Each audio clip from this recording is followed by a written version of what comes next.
And finally, inserting the stair risers and tread covers. Upon completion of erection of the wall panels, work on the slab soffit formwork will commence.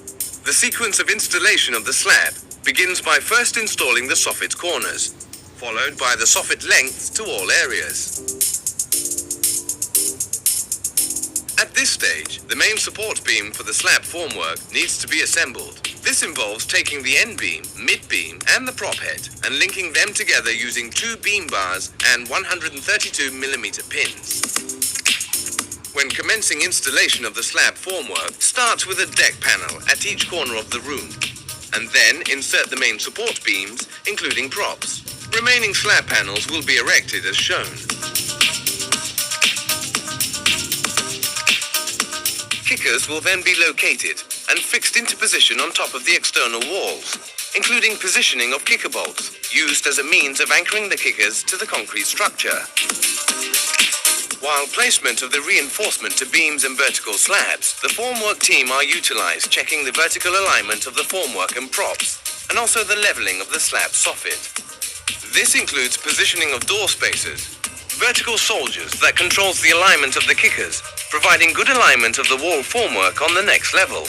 During this stage of the works, the supervisor in charge of the formwork erection must do an inspection, ensuring all formwork components, including accessories, have been securely fixed and are in their correct location.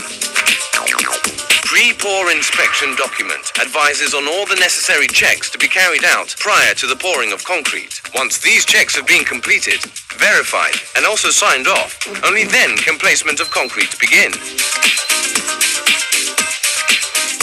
Removal of the wall formwork can commence 12 hours after completion of the concreting, provided the concrete has attained a strength of 2 newtons per millimeter square.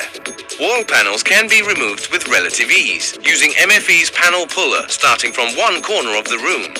During removal of the wall panels, the contact surface and edge rail must be cleaned and then positioned by location and sequence for the next level.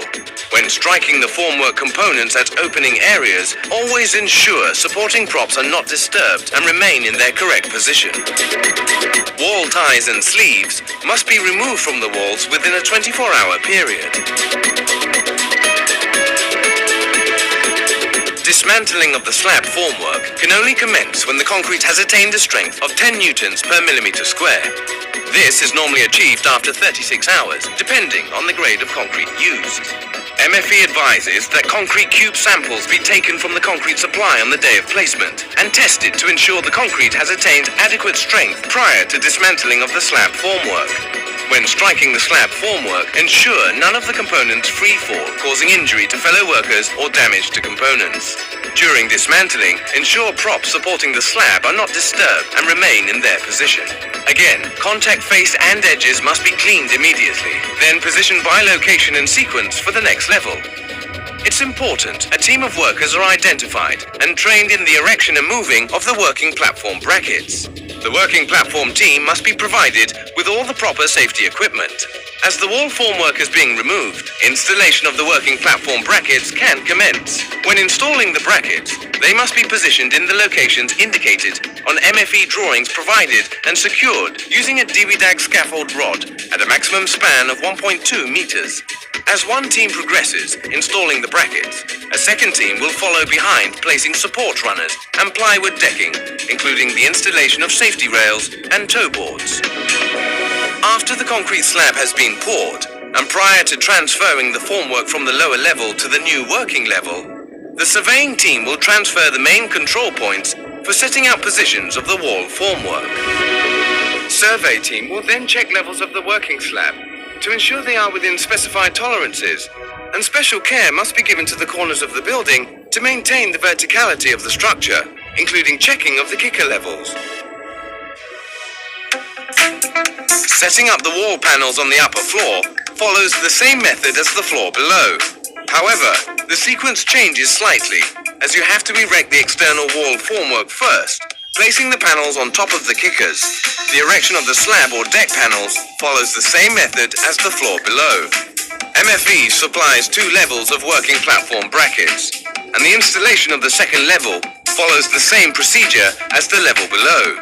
It should be noted that a complete working platform system not only provides a safe working area for those on the working level, but also for other trades following behind on lower levels. This sequence of work repeats as the formwork moves from floor to floor. The procedures shown in this animation are meant to assist you in the training of your staff and workforce. But always remember, even when our technical support team has left your site, we will always provide additional help and assistance should that be required.